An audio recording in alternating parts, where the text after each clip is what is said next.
நம்முடைய ஆண்டவராகிய இயேசு கிறிஸ்து ஒரு இயற்கை பிரசங்கி.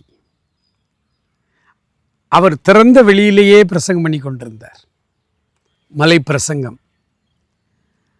மத்தேயு 5ஆம் அதிகாரம் 1 வசனம் சொல்லுகிறது, அவர் திரளான ஜனங்களை கண்ட பொழுது பக்கத்தில் உள்ள மலையின் மேல் ஏறி அங்கே உட்கார்ந்தார். அவருடைய சீஷர்கள் அவரிடத்தில் வந்தார்கள். அப்பொழுது அவர் தமது வாயை திறந்து அவர்களுக்கு உபதேசித்து சொன்ன வார்த்தைகள் ஆவனன்னு சொல்லி தான் மலை பிரசங்கம் ஆரம்பிக்கிறது. ஆக இந்த இயற்கையை பார்த்து கொண்டே ஆண்டவர் பிரசங்கிப்பதிலே, மக்களுக்கு இறையரசின் ரகசியங்களை எளிமையாய் கற்றுக் கொடுக்கிறதுல அவரை போல சிறந்த ஆசிரியர் உலகத்தில் எவரும் இல்லை. அவர் அப்படி பேசி கொண்டிருந்த பொழுது அந்த மக்களை பார்த்து சொன்னார், காட்டு புஷ்பங்களை கவனித்து பாருங்கள். அவைகள் விதைக்கிறதும் இல்லை, அறுக்கிறதும் இல்லை, அவர்கள் நூற்கிறதும் இல்லை. ஆனால் சாலமோன் முதலாய் மகிமையில் அவைகளைப் போல ஒன்றில்லை. அவைகளை உடுத்துவிக்கிற பரமபிதா உங்களை உடுத்துவிக்க மாட்டாரா? பிரியமானவர்களே, காட்டு புஷ்பங்களை பார்க்க, மலர்களை பார்க்க ஏப்ரல் மாதம், மே மாதம் ஆனால், ஜூன் மாதங்கள் ஆனால் மக்கள் கொடைக்கானலுக்கும் ஊட்டிக்கும் படையெடுத்து செல்லுவார்கள். சனி ஞாயிறு விடுமுறைகளில் அங்கே ரொம்ப கூட்டமாக இருக்கும். அங்கே இருக்கிற அந்த பூக்கள், அந்த பூங்காக்களிலே சென்று பார்ப்பது மனதை மயக்கும் ஒரு அனுபவம். அவ்வளவு அழகழகான பூக்கள், நிறங்கள், கலரிங், ஒவ்வொரு பூக்களுக்கும் விதவிதமான வடிவங்கள், விதவிதமான ஒரு புல்லின் பூ கூட அவ்வளவு அழகாக இருக்கும். நீங்கள் பார்த்துருப்பீங்க, ஆச்சரியம்.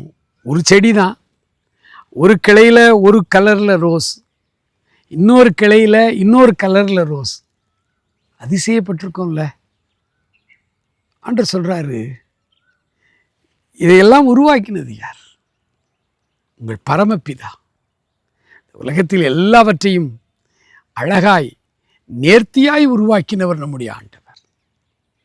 அவர் சொல்கிறாரு, இந்த பூக்களை பாருங்க. இந்த பூக்கள் என்ன செய்தது? கடவுள் அவைகளை உடுத்துவிக்கிறார். இன்று வரை இந்த பூக்களுடைய அழகுல மயங்காதவர்கள் எவரும் இல்லை. அதனுடைய கலர், அதனுடைய மனம், அதனுடைய காரியங்களில் பிடிக்காதவர்கள் யாருமே இருக்க மாட்டாங்க. அந்த அளவுக்கு இந்த மலர்கள் நமக்கு கற்றுத்தருகிறது. என்னை பாங்கப்பா, நாங்கள் ஒன்றுமே பண்ணலை, பரமபிதாவுக்கு நாங்கள் முழுமையாக எங்களை அர்ப்பணித்திருக்கிறோம். அவர் எங்களை உடுத்து வைக்கிறார், அவர் எங்களை உருவாக்கி இருக்கிறார், அவர் எங்களை போஷிக்கிறார். காட்டு புஷ்பங்களையே போஷிக்கிற ஆண்டவர் 6 அறிவுள்ள மனிதர்கள் உங்களை போஷிக்க மாட்டாரா? ஏன் கவலைப்படுகிறீர்கள்? காலை வேளையில் உங்கள் இருதயத்தில் உள்ள பாரங்களையெல்லாம் இறக்கி வைங்க. உங்கள் மனக்கண் முன்னால் ஒரு அழகிய தோட்டத்தை பாருங்கள். எவ்வளவு அழகாய் நேர்த்தியாய் வடிவமைக்கப்பட்டிருக்கிறது என்று பாருங்கள். அவைகளை உடுத்துவிக்கிற பரமபிதா கட்டாயம் இன்று என்னை நடத்துவார். என் கடன் பாரங்கள், என்னுடைய குடும்ப சூழ்நிலைகள், என்னுடைய பிள்ளைகளுக்கு அடுத்த என்னுடைய உறவு, என்னுடைய குடும்பத்தில் ஒருத்தருக்கொருத்தர் நாங்கள் இருக்கிற அந்த உறவுகளிலே வருகிற சிக்கல்கள் எல்லாவற்றையும் ஆண்டவர் தீர்ப்பதற்கு லகுவான காரியம். ஆண்டவருடைய சமூகத்தில் உங்களையும் உங்கள் குடும்பத்தையும் அர்ப்பணித்து ஜெபிப்பீர்களா? ஆண்டவர் தாமே உங்கள் குடும்பத்தை ஆசீர்வதிப்பாராக. ஆமென்.